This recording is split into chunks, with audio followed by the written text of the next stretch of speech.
کلندر پاک رحمۃ اللہ علیہ نے خود کی نفی کی اور اللہ کی ذات کی عظمت کی نشاندہی کی. دیکھیں وہ جب یہ کہتے تھے کہ کلندر عشق کی انتہا کا نام، تو اس کا مطلب یہ ہے کہ جس کے پاس صرف عشق ہے، وہ کہتے ہیں نا ڈاکٹر اقبال رحمۃ اللہ علیہ کہ کلندر جز دو حرف لا الہ کچھ نہیں ہے. کہا کرتے تھے کہ بابا کی منزل تو صرف اللہ ہے، تو جس کی منزل ہی اللہ ہے تو وہ تو عاشق ہو گیا. اس کی جو عشق کی انتہا جو ہے وہ اٹ نیور اینڈس.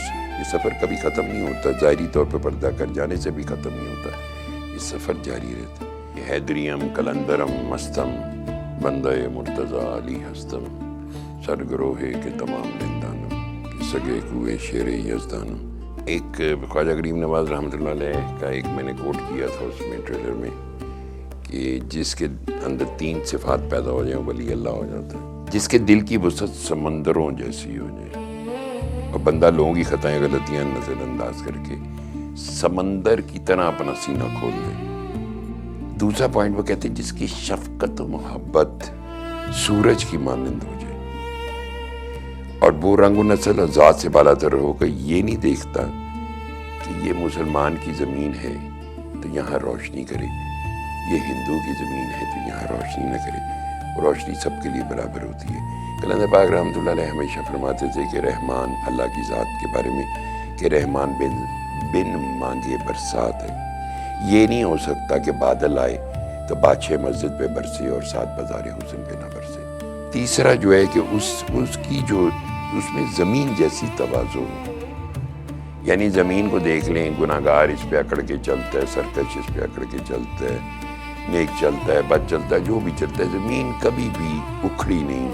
کبھی بھی زمین کے اندر ہمیشہ ایک سٹیبل کانسٹنٹ موڈ پہ بچھی رہتی ہے. فقیر پیش گوئیاں نہیں کرتا، نجومی نہیں ہوتا.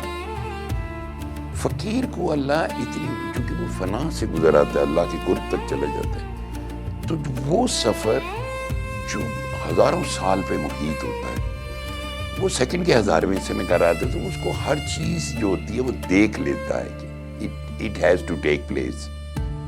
تو پتہ چلتا ہے کہ یہ جو اقوال ہوتے ہیں، جو کال ہوتے ہیں، فقیر جو باتیں کرتے ہیں، اس کی بڑی ان ڈیپتھ وہ ہوتی ہے، وزڈم ہوتی ہے جس کا ہر ایک کو پتہ نہیں چلتا.